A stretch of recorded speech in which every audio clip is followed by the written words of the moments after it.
Hey everyone. I am Jonathan Click. I am the leader of the solutions engineering team here at Qodo, and I will be your moderator. I am joined today by both Itamar and Lodom. And actually, Itamar, Lodom, would you guys be willing to introduce yourself to the group today so that they know who you are? I'm Lodem Friedman from Monday. I lead our internal AI in the builders organization is comprised of engineering, product design, and product analyst. And I work with leaderships and with the teams to understand how we change the way that we work with AI so we can do 10x of what we do at the moment. So I'm Itamar Friedman. We have no connection to each other, and not, unfortunately, to Lex Friedman, right? So let's remove that from the table. So I'm the CEO and co-founder of Qodo, which stands for Quality of Development, and that's a part of what we're going to talk about today. I'm a ML geek, I guess, by heart, doing that from 2006. Yeah, that's exposing my model type. Love it. Thank you. Itamar and Lodem here will be kind of the two important guests in the meeting today. I will be more moderating and answering questions and whatnot for you guys and making sure that your questions get surfaced during the meeting. However, the topic today, as many of you are aware, is really about, well, as the title implies, about code review culture and how AI teams are turning velocity into quality. Before we get started, though, just to kind of acclimate to the interface that you guys are working with, some of you may have seen Zoom before or Zoom webinars. There's actually a Q&A box that each of you can access. If you go into the panel, if you go into more, there's a Q&A box you can pop up. You can send us questions that way. If you need to chat with us for any reason, you can do so through the chat box and be able to send message to hosts and panelists so that we can be able to get that for you. That said, getting into the topic of code reviews, I think one of the most important things to start off with here, Lodem, this is going to be directed towards you, is like when Itamar and I are talking to organizations, they're all at so many different stages of their journey with AI within their software engineering teams. Some of them, like, they're the hipsters that jumped on the Gen AI bandwagon when Copilot came out. And then we've got other people on the other end of the spectrum who, I know this might be shocking to some of you, who are still kind of dipping their toes in the water of AI. And then we've got other people in the middle of the pack who feel like they're like in kind of like a Goldilocks phase where they're perpetually evaluating solutions, trying to find just the right tool. So I'm kind of curious, in the midst of all of that, how would you kind of characterize where Monday is today, Lodem? I think that's a great question. I think that everything started about, I don't know, 8 or 9 months ago when there was a company hackathon to push people to use Cursor. This was the first agentic idea that we introduced on Monday. And then I think that we understood that people during the hackathon, we saw some sparkles of what's possible that really changed the way that we envision what we can achieve with AI. And again, this was when most of our organization at that point was typing and writing code. Fast forward, only 2 months later, on May and June, we decided to take on a huge initiative. AI Month, there's like a really cool blog that Daniel Leary, our CTO, wrote that summarized this huge festival that Monday was extremely committed to, that basically said, okay, we're stopping everything that we do for a full month. We're stopping the roadmap. We open the budget for AI. We work with legal, procurement, and security to do fast enablement for bringing in tools and vendors and initiatives. And everybody in the builders organization is now either building with AI, okay, either building AI into the product or shipping faster whatever roadmap that you had. And this was an amazing venture that we took, and we saw the results. And I think that the main thing that this led to is like a complete culture change. It wasn't like, um, this top-down directive that it's either you're now using AI to generate code and you stop typing unless you go home. Okay, it's not that. It's a completely different initiative that basically says, we're giving you time to grow, we're giving you the opportunities, We're putting the money, the time, everything in place so you can grow, so the organization can grow, and we're letting you, Monday's builders, to come up with the initiatives to prove what you can do with AI. So this was amazing. And I think that during that, there were some experiments that yielded amazing results, some less. But I think that afterwards, there was like a huge consensus that this is here to stay. And like the saying was that from now on, every month is AI month and Monday. And I think fast forward to where we are today. So most, if not all of our engineers are using agentic CLIs and IDEs. I think we have the privilege to take for granted that we don't need to fight for it and get people to adopt and use the tools. And now we're getting to the point in which we're starting to understand what we can do more with the tools, with the processes, and how we enable growth paths in those directions. Because I think that this is also like a huge challenge. Once you get adoption, once you get consensus, how do you get people to get better, to get to mastery, using the tools, using the processes? What do you need to build for them? How do you measure it? I think this stage is very exciting, and I think that it's not bleeding edge for us, but I do feel that it is something that as a big organization to go through this transition well, I think this was truly impressive. I was really impressed when we went through it. It sounds great. I mean, we talked to a lot of companies where like they've rolled out tools and they're not being well adopted in some cases. In fact, it's a major concern from a lot of organizations. Are you attributing kind of this like and maybe it sounds drastic. I don't know if other people who are listening in today would do like a month shutdown effectively and say like do that. But would you attribute the success of kind of this cultural shift to doing something like that? And what were some of the finer details that were involved in trying to to do that? It sounds like you did some projects, other things to kind of validate and test and explore and prove value. And I guess one other thing to kind of roll in there in the midst of all of this, I think is really critical is the measurement of it, right? Like, are you guys doing things to kind of measure AI adoption and whatnot? Yeah, so maybe I'll start from the beginning. I think that we felt as an organization that like a 3-day hackathon is not enough. That adoption is basically a transition that our developers need to go through, that our systems need to go through. We had like all of these assumptions, right? And we started measuring them. So we expected that once we move everybody to using agentic IDEs and CLIs, we'll see some of those metrics, the DOR metrics that we used to measure, we expected them to change. We expected code review time to prolong, right? Because our initial thought was that's going to be distance from the code. Right now, that you're not typing it character by character on your keyboard. And we also expected like percentage of changes after PR is open, because again, you expected the maturity level of PRs. Now that developers are working with those tools, it will be degraded in some cases. And I think it was pretty like unintuitive to measure all of these things and to see that they did not change. At the overall, I mean, there's like a huge amount of code generated every week and Monday, right? Even before we use the tools. We expected to see a shift, and we have the data to review and go through everything. And we did not see this degradation.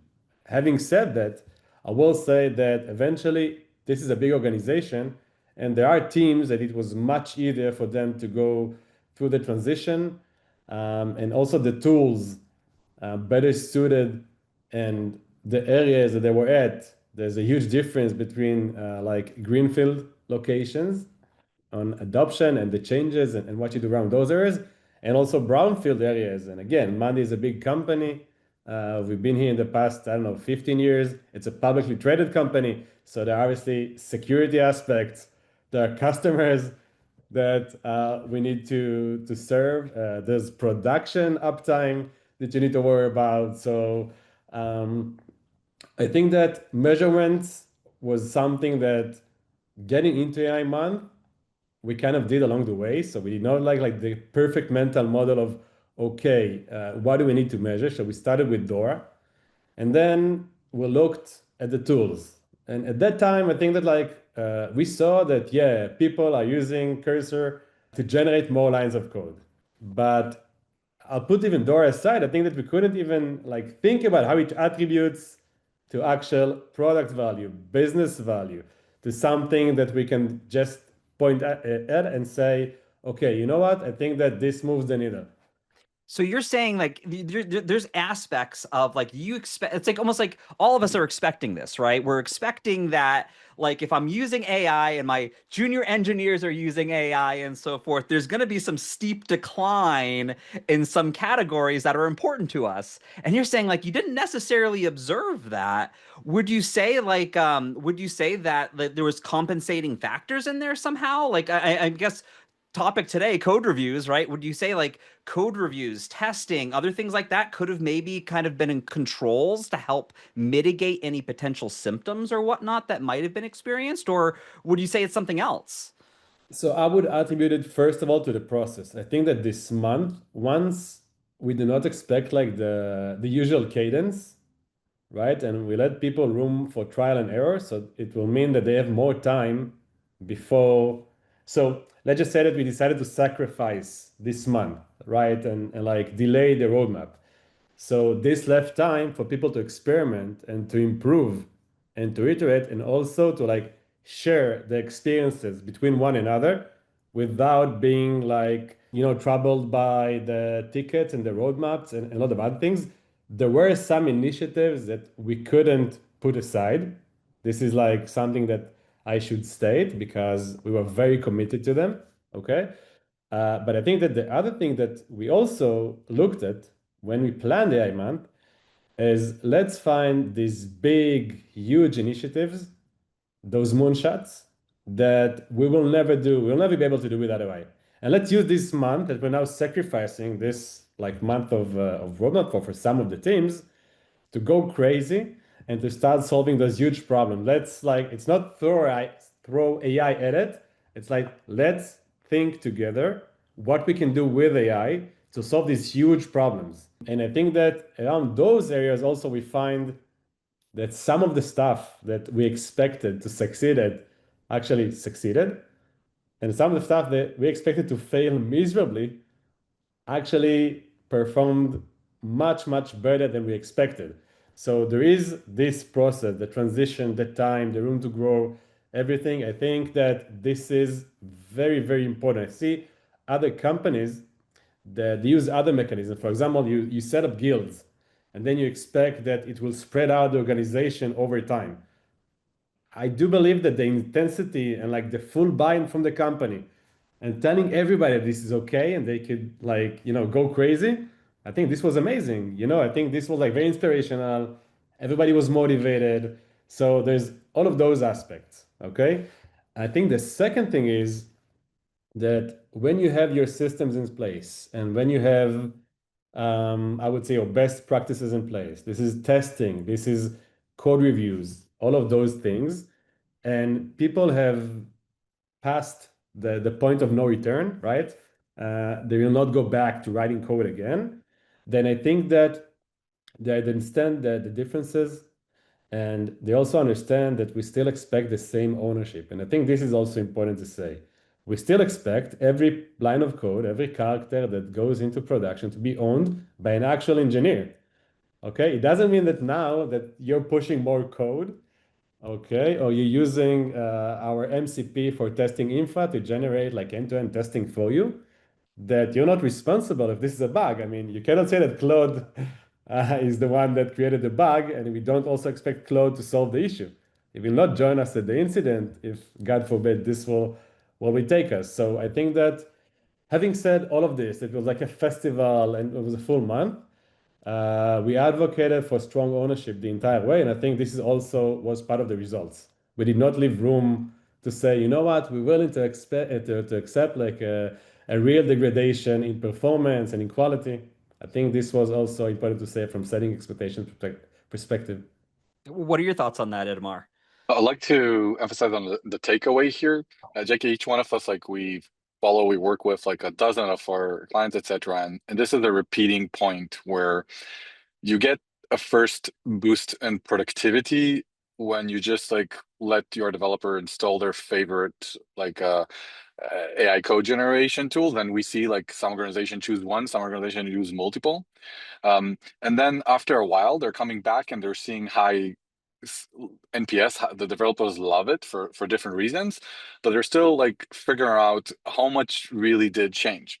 And by the way, to be frank, I think like we can't take like all software development and put it one number of productivity. We probably need to differentiate between brownfield and greenfield, new projects, etc. But just for the sake of this point, they're looking and trying to understand, like Latam just mentioned, like what did we really get there? We're not sure, and then we need to come with more strategic initiatives where we try to exploit AI, where we think is unbelievable if we will manage to automate that or solve it, or in some that are maybe more low-hanging fruits, and come with that top down or middle out, like people are from director level, like come and they do hackathon and bring things that what we saw like worked the best, like the technical leaders in the middle that come with their major problems. And then, like, interestingly, most of these like initiatives you can measure more easily, because I had a bottleneck I wanted to solve. I had a problem that I wanted to solve. I can say 0 to 1, or I had an issue that I reduced it, etc. And we're seeing that doing that transformation. That's like the main thing. Like one of the main thing. Latam shared a lot of great stuff. Like great thing. I will take. The other is that at some point you realize that with you can get those 1,000 lines of code of 5 minutes. These days, like one year ago, it wasn't like that. You would get like 2x faster coding. Right now, with the agents and everything, again, doesn't matter if it's Claude Code, if it's Cursor, Copilot, etc. Windsurf, you can get in 5 minutes 1,000 line of code, and then what?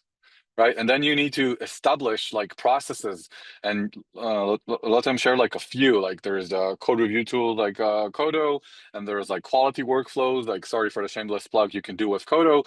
But actually, the main takeaway I would take from here, that Monday invested efforts. They invested meaningful efforts, not only in implementing these like tools that already exist, but also building their own tools, rather on top of other tools or building from scratch, like MCPs that are trying to automate some of the testing capabilities that it's hard to bring external tool for that. Maybe you can build on top of one of the tools, but you need to build like your own, like in the devil's in the details on how you test stuff, right? And you can use AI code generator like Cursor or Qodo to do that, but eventually to build a full solution of testing, you might need to do it yourself. Or invest in how you put the rules and what exactly your code review tools is doing for you. You can get it out the shelf, like out of the box, working well, but how do you invest and make it even better? So these are the two things that I think like the dev team and money.com are leading with, because they really like put AI at the front. But I think the entire market like it going to that direction of, okay, it was code generation first mindset, but now, hey, let's do software development first. Like the end goal is here, like better software, faster software, not faster code writing.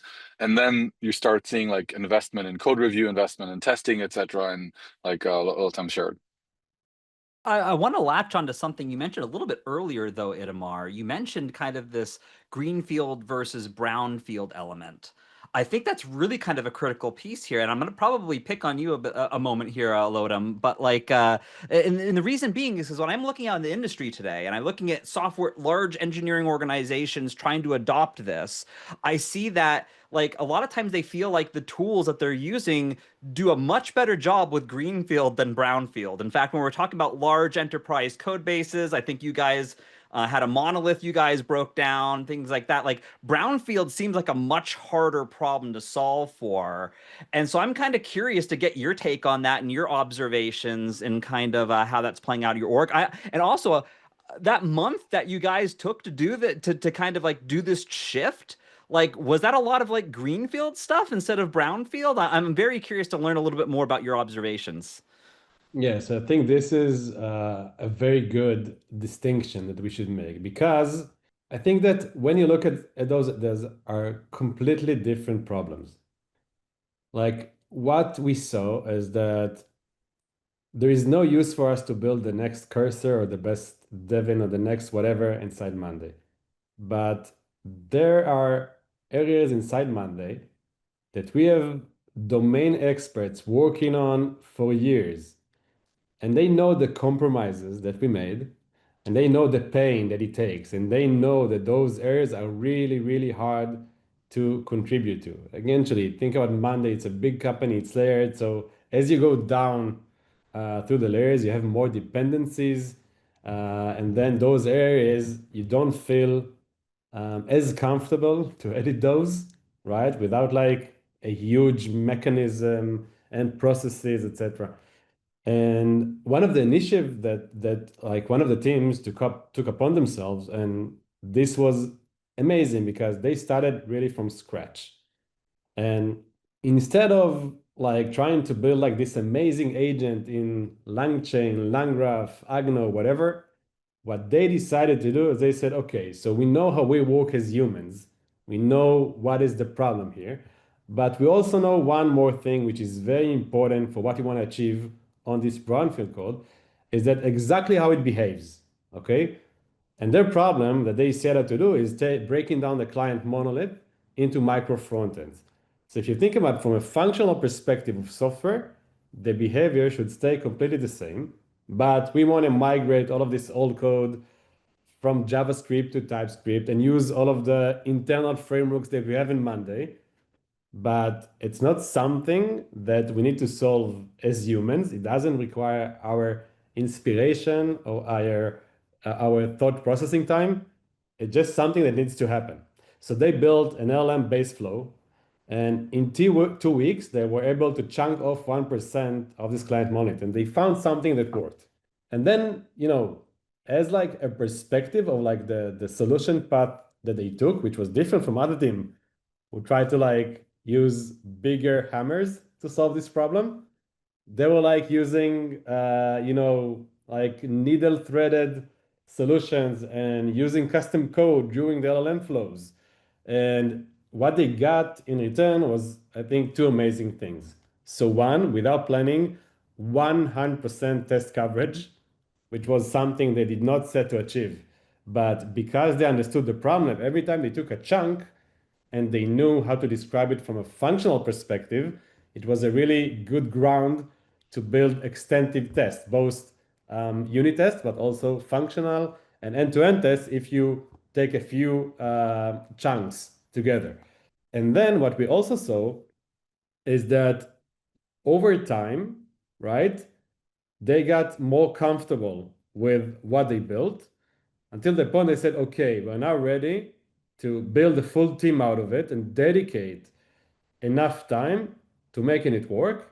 And I think it was around a month ago that we started seeing PRs being open with changes from this flow to actual teams, which is pretty amazing. That if you think about the time, I think it was like 8 human years of like 2 developers.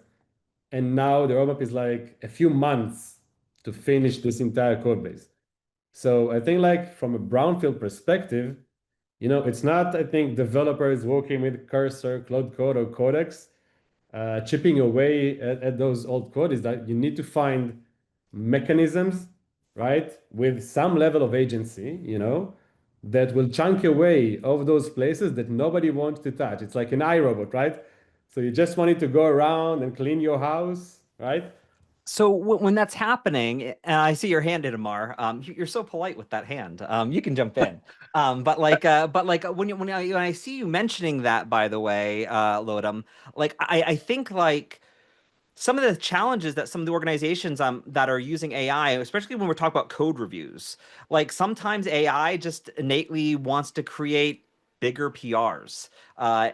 And that's a burden on code reviewers, on humans. I think likewise, AI can want to create more complicated code changes than are really necessary, and things like that. And I don't know, like, and then also there's just the general like you're increasing the amount of PR throughput, right? I'm guessing you guys are probably seeing more PRs as well. Like, how are you guys dealing with those sorts of things?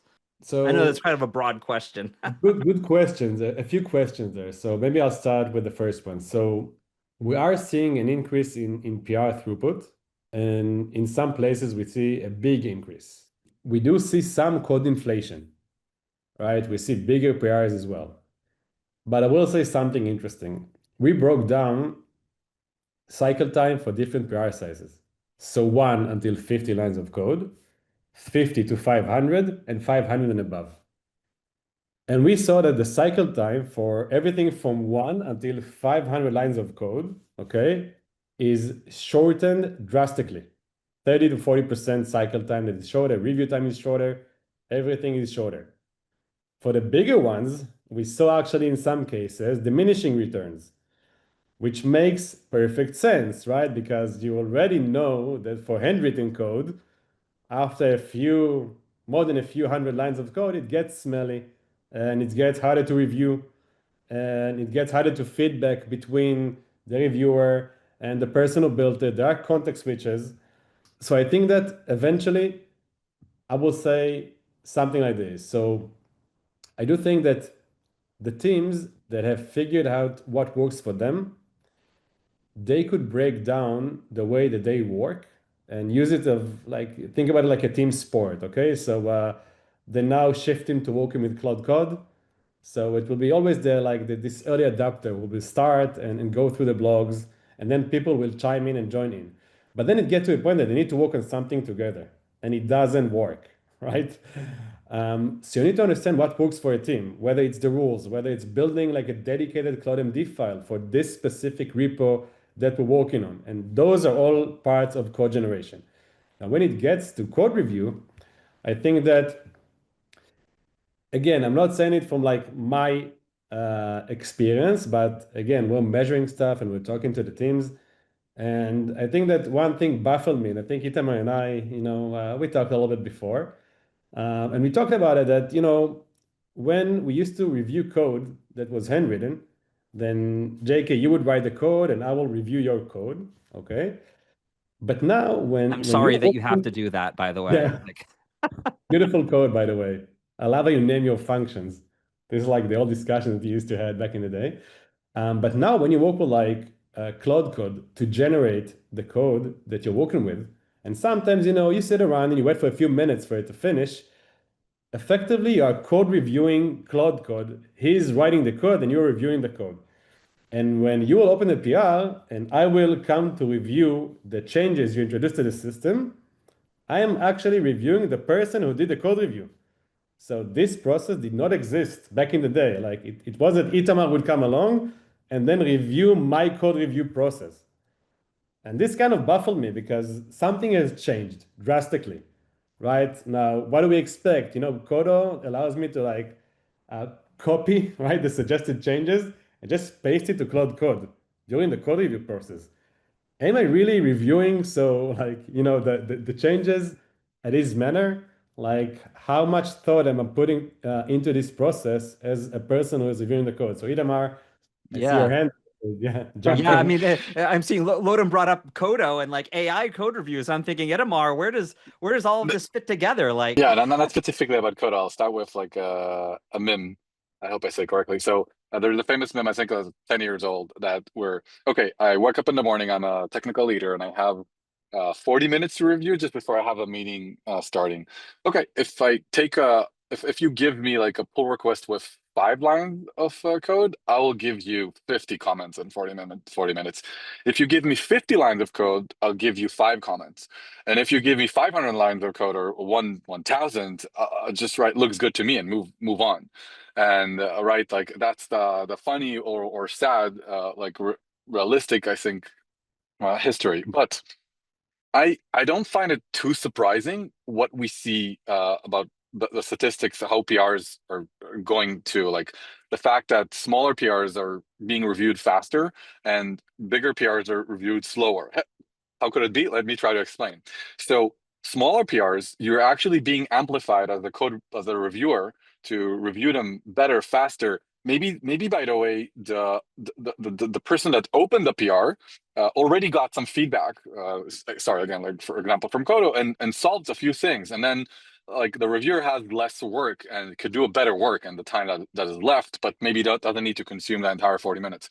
Having said that, it's almost impossible like to review 1,000 line of code in the past, and let's admit it, you could be really frustrated from doing that. But now, when you have like AI tools to do that, maybe you will spend the time, not just looks good to me and let's see what the build like workflows will do, but you actually take the time to properly review it with the AI tools. And I think with respect to Qodo, there is still a lot to do there with the big PRs. Like when you're thinking about code review, it's not only about checking problems, it's also about like understanding and owning the code as a team. Like Lotam said, like we human eventually are in charge.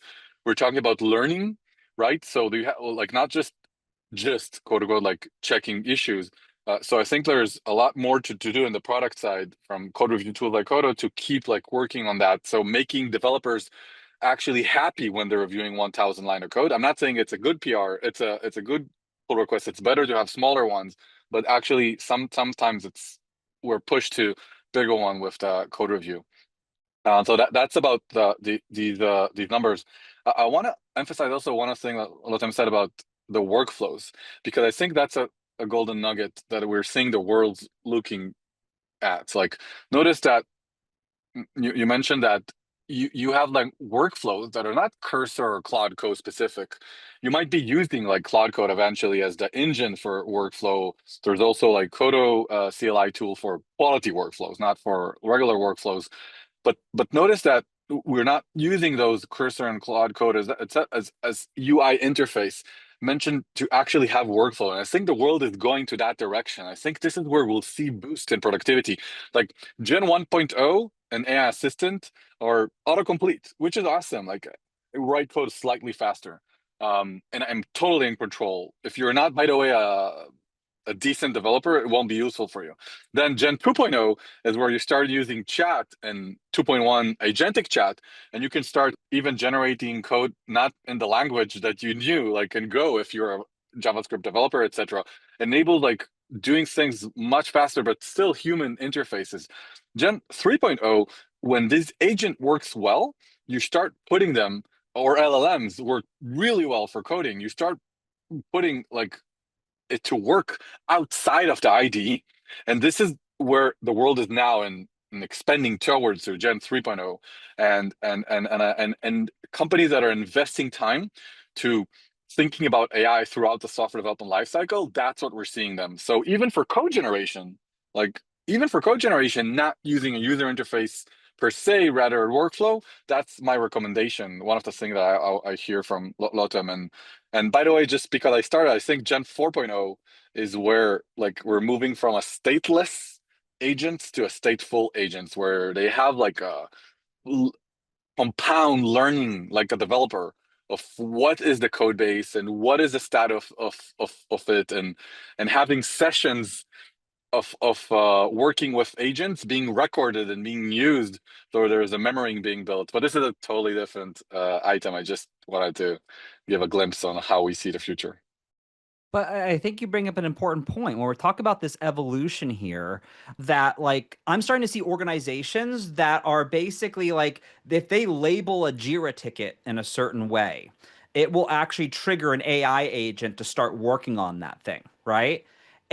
But like it can't do that to completion. It could maybe do that up to the point of creating a PR, but there's no way an engineer is going to say like, yeah, just go ahead and like merge that right in, right? There's got to be like processes. There's got to be practices in the middle there. And so like I'm curious to actually on the same note, and I'll open this up for both of you. I think personally, when I've been using AI in my different workflows and whatnot, like where I feel like I start to grow, like where I see kind of like a leap in my usage, is when I have these like paradigm shifts along the way. And I feel like when we're driving adoption and driving cultural change when it comes to code reviews and whatnot, likewise, there's these paradigm shifts that need to happen. And I'm kind of curious, like what are you guys seeing that as well? And what are you seeing? I will say that, first of all, I think that smaller organizations that decide to take upon themselves to do those transitions, I think they might get to a point where they are able to push a ticket all the way from Jira to a PR to some extent with, like, I don't know, 20, 30% coverage at least of their tickets. I think that they can. I will say that in an organization like Monday, where there's like a lot of variance across the teams, even if we find some magical tool to do it for us, I think it will still take a lot of customization and trial and error for the teams themselves to make it work for them, right? You think about it, if it's like a 30, 40 person R&D organization, then we can be very committed to some specific processes, right? And we can get alignment pretty quickly, especially for, like, I don't know, younger organizations, startups, early companies. But I think that when you look at big organizations, when you look at the opportunities that they have, I think that the interesting stuff is that now we're starting to see emerging is teams identifying low-hanging fruit problems specific for their parts of the product or their specific process, right? And they take it upon themselves to build something. Now, if you think about it, this is very interesting because in Monday, our R&D organization, we have two R&D organizations, the customer-facing one, which is like the product teams, and core engineering, which is where I sit and I'm a part of, which builds for those teams. But then you see those teams, they understand the problems that they have, right? They're very specific, they understand them well. The ability for them to solve it now, again, even if those are like small issues, and accelerate themselves, build some tribal knowledge into a specific variation of Claude code, or using some LLM-based flow, or actually going and building agents for themselves, which we invest in Monday, in building like an internal agents framework connected to MCPs, etc. Okay, we're starting to see, it's like those inner loops in the teams that allow them to start working in two manners. So one, they're more independent, not like from a product dependency perspective, but they used to need to talk to the core teams and have them build a lot of solutions for them. And I think that the interesting part is two interesting parts, actually. So the first one, they are happier because they're very proud of what they solved for themselves. And when they have some time, they will iterate and improve on it. The second thing is that it allows the core teams, the infra teams, the foundation teams, the headspace to tackle the big stuff with AI. To look at like several teams and not having like a very noisy picture, right, of all of those small pains, right? And look at compounding effects of building broader solution. And also what we're also seeing is that when we see a few teams building like their own tools, then this is okay, there's some product market fit there from like an internal framework. What can we do? What is like the least common denominator, whatever, for those three teams that we can build, that the fourth team that will come along, right, will do it in half the time. So I think that, like, as Itamar said, like starting using Claude Code internally, not like as an organization, from like a broad perspective, and like being very committed to this end-to-end solution, which honestly, it will be hard to cover all of the cases for the different teams, and putting the power in the teams in organization that can support this bottom-up motion and allow the teams the time to work on their own. I think like it's very early to understand what are the opportunities there, but we see them emerging. So this is like something very interesting. I think the second thing is, and we talked about brownfield, but we haven't talked about greenfield. There are two very interesting things about greenfield. One, the very senior engineers who are getting to a high level of mastery, we're seeing also tremendous gains of their throughput, but also some crazy stuff. So they contribute code in areas they never touched before. They write in programming languages they never used before. They optimize the query engine in 10x because of a previous knowledge that they had, because they worked at a different company or whatever, but previously they could never jump into this code. Their value, they weren't able to spread it to those areas. So those like very senior engineers who reached higher level master, we're seeing amazing things. The second thing is like pure greenfield projects for teams that find a way to work together. So it's a different thing to work with Cloud Code and with Cursor on my own, but as a team and finding a pace that work for us. And again, we need to schedule like the code generation and the reviews and the components and everything. We see gains in speed that when they talk to us afterwards, they're like, we couldn't have done it without those tools. We couldn't have done it without iterating and getting to a higher level of like the team sport and the mastery and how we work as a team, right? If we haven't like really decided to invest in it, but the returns are immediate. If you think about it, like, I don't know, 2 years ago, I don't know, you would bring on an agile coach or we would do an offsite or whatever, and then we would see an improvement cycle, but it wouldn't have been immediate. And the second thing is that there is no way in hell that something would change in the world, right? So Anthropic will change Cloud Code to use Sonnet 4.5 and not 4, and it will actually solve problems. So like those things, like for greenfield projects, we see sometimes the speed and the throughput skyrocket because there's no impending factors, just So sleep and coffee. So I want to hear from Itamar now, but I just want to comment to the audience real quick. Like we're winding down the webinar, and if you guys have questions for Lodom and Itamar and whatnot, please feel free to throw them in the Q&A chat box or in the chat or whatever works for you guys. I'd love to help you guys get your questions answered as well. All right, Itamar. 100%. So first of all, Jacob, come on, like Monday do not use Jira, they use Monday.dev. So just a shout out. Oh my goodness, I just totally offended a guest. And yeah, we're good in that. And I leave, so yeah, it was fun. I'm kidding. So another shameless plug, like when you're thinking about code review, the code review task, it's not just like, okay, let's check like we're catching bugs. Like, okay, let's think what kind of quality thought processes we're having, and one of them is verifying that the intent that was meant to be implemented in the code is actually what's implemented in the code, not less, not different, not buggy, and not more. We can argue about that. That's a good PR. And so the intent, where the intent is written, is actually very important. So we pull things from Jira, and very soon we'll pull also from Monday.dev. Not announced yet, but we're getting there really shortly. So I just want to say that it's very important connection to the intent and pulling from Monday.dev. The other thing I want to say, like, Jackie, you throw like a small sentence about like, hey, you automate all the way until the PR and then it stops there. So the thing is that actually, on one hand, you can also automate the PR process, and we are seeing some crazy company doing that, like crazy not in a bad way. For example, using Qodo, but just a second. First of all, compliance require human review.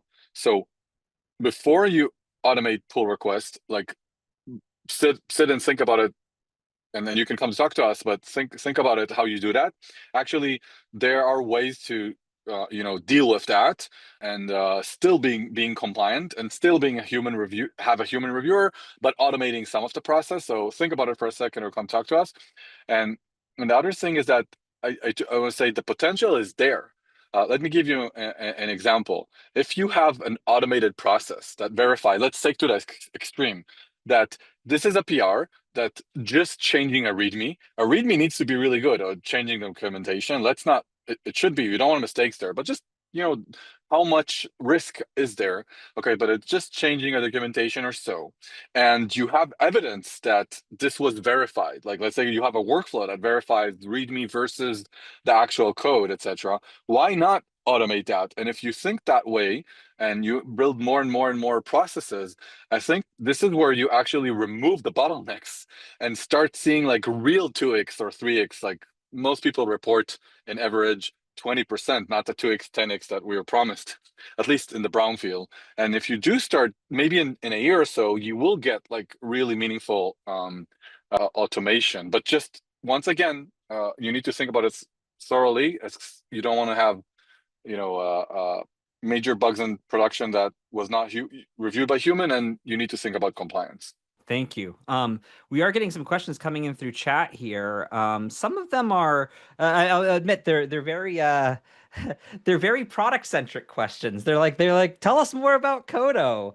And in fact, maybe one of the things we can shift here a little bit on, Lodem, I'd love to like hearing your opinion on kind of like Qodo and how it influences code reviews would be actually really insightful and helpful to the people who are listening today. Today, we're not doing like a demo of the products or whatnot. Like if you guys want a demo, reach out to us. We're happy to be able to provide that to you. But yeah, I guess, Lodem, I'd be curious to hear your perspective on how Qodo fits into all of that and how it helps out with what your engineers are doing.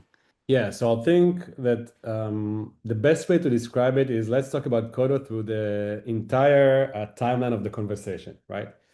So I think that when we're still writing code, I think Qodo was in place there to, again, help us with the ability to overcome our human capabilities of like our attention span, our attention to detail, all of these things, that the human reviewer sometimes will be very exhausted by. And I think like, at least to me, it felt like this was like a good solution in place. And then when we're seeing people moving, and we talked a little bit about the distance from the code, right?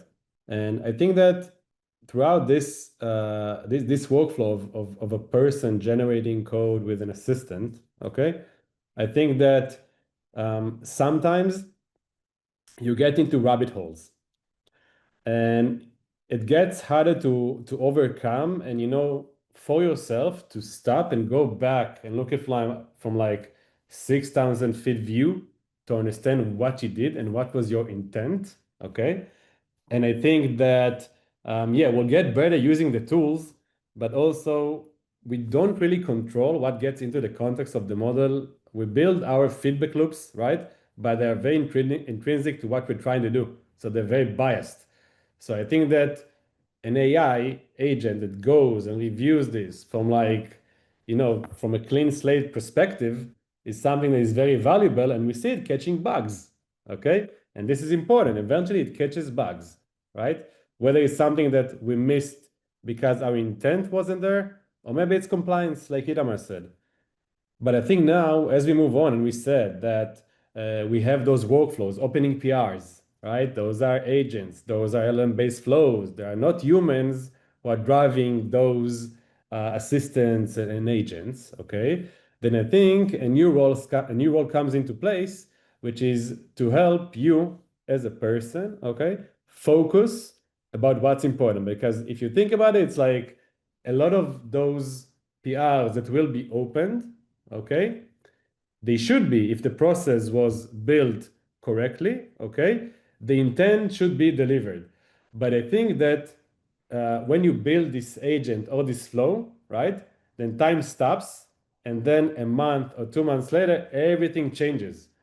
And I think that maybe like initially, the quality, the static quality of this like agent or the flow that we haven't like iterated on will be fine, but over time there will be drifts. And I think that for us as people, we'll need to review, and again, we need to understand how we put time aside to review it, okay? I don't think we can review this code manually anymore. I don't think that is something that we'll want to do at the beginning. Then I'm not sure it's something that we can do, right, over time, because I'm not sure I'm reviewing this code that was changed so many times, right?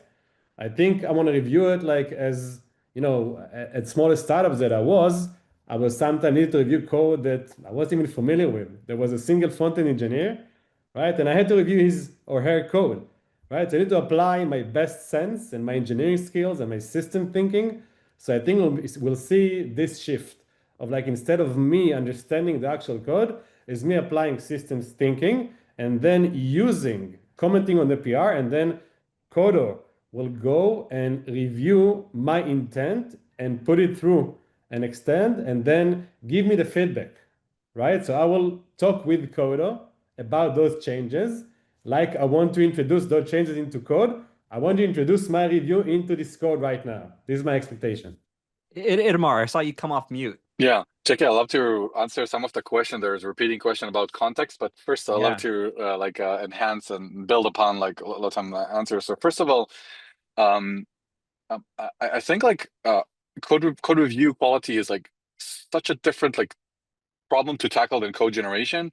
Of course, they're related. Like cloud is related to cloud observability. If cloud is perfect and you're using it perfectly and you know exactly you don't need observability, but in reality, as much as it's improving, it's not perfect, and it really matters how you use it.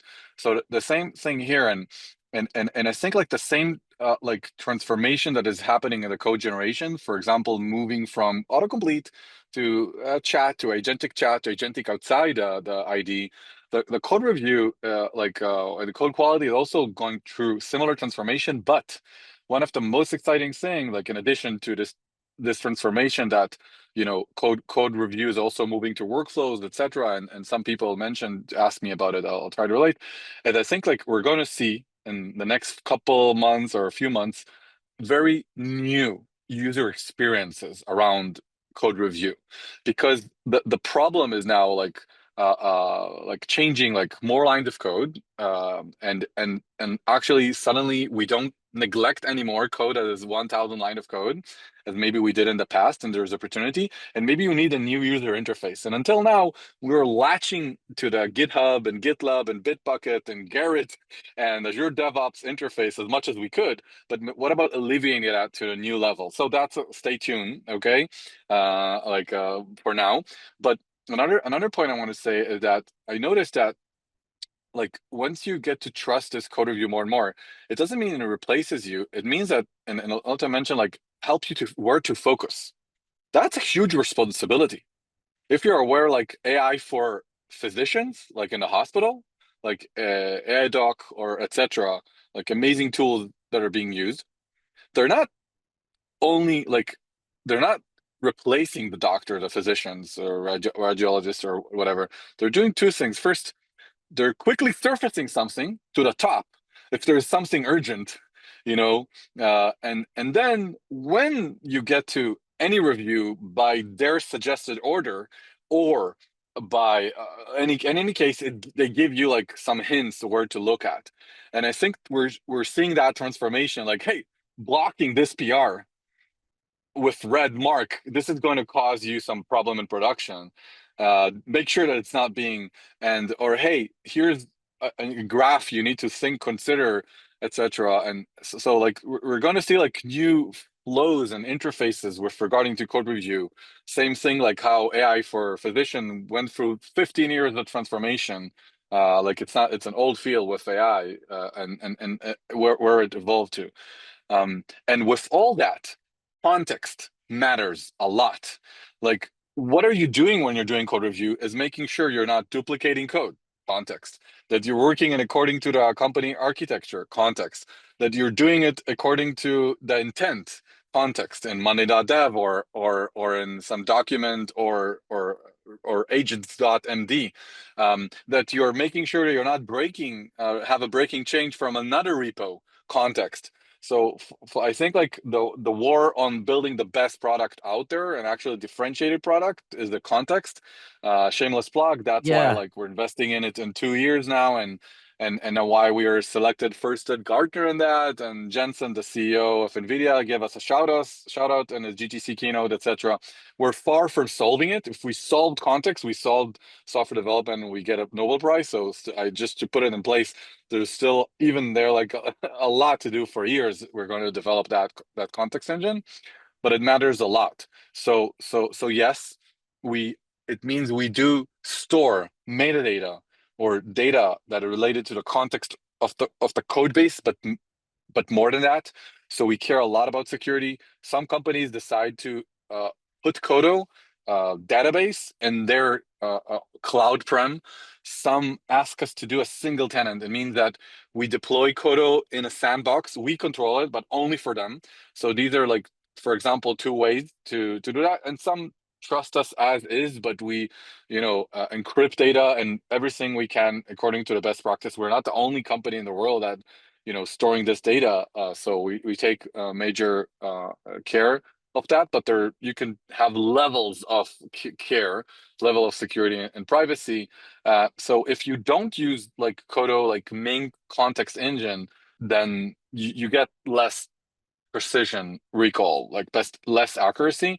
But to be frank, we are pushing the world like Qodo in a place you cannot choose. Right now you can choose, use a context engine or not. And then without it, we're doing as much as loops we can with AST grep and grep, if like different type of grepping solutions, which are great, by the way, even with a context engine, but not enough by itself. But soon everyone will be forced to use the context engine, because that's a major leap in the product, and sometimes you need to push towards the future. That's really good. And you answered some of the questions that have been coming in through chat. People were like, hey, how do you guys protect my data and so forth? One, kind of speaking of this context engine, because I think some people have been to our website, Itamar. They're asking about Qodo Aware, which is our context engine, which will index GitHub repositories, GitLab, things like that on a nightly basis, and use that as context as part of our code reviews. They're asking what does that additional context enable them to do, right? In fact, they're saying, can it spot patterns or help spot integration bugs and things like that? Yeah. So I'll actually weirdly start with some challenges that we're not completely solving, and through there, explain the importance. Let's say you have a multi-repo, and each repo, just to simplify, is a different microservice. But it could be that right now, a certain microservice repo, a repo is using an older version right now than the newest version you have now there. So bringing the right context that is relevant for the PR is really understanding the code base properly, and even what's there in production. Okay, so context is so important, and basically a lot of these type of challenges that we're targeting, not our job is to reach to 100% recall, 100% precision. We're not there, but every month, every week, we're pushing the limits, is to solve even those edge cases, which are really hard to solve without the context engine. Because otherwise you need to run every time an entire code base understanding for every PR. This is too time consuming, and you will wait for a long time. So basically building that knowledge, this is our philosophy. By the way, it's not a philosophy for some of our so-called competitors. They're not so competitive, like Cloud Code's saying that they're doing some code review, but it's very agentic, ad hoc. We're targeting as with all its difficulties, and their agent will solve everything. It's stateless. So the context, those stateless cases, they will solve for, hey, I noticed that you have a minus instead of a plus, or or you're doing not according to the best practice, but of the world, the standards of the world. But once you want to build that code base under their software understanding and specific custom rules, you need to have that context being built over time. So that's what we're solving with the context engine. Thank you, both of you. Such great insights today. I've actually taken a lot of notes throughout the meeting. I particularly, Lodem, thank you so much for joining. It's always awesome to hear from the ground level, real people dealing with real problems with AI and how they're doing those things, how they're driving adoption, cultural change. Itamar, always love to hear kind of the visionary element of kind of the industry and where Qodo's heading and the problems we're trying to solve for. Really appreciate both of you. We're going to let everybody move on to their next meetings of the day. I'm sure they're all looking forward to it, including you guys. And again, I appreciate you. Thank you so much. Thank you very much. Thank you. And I know we didn't answer everything. We'll get back to people about it. Thank you.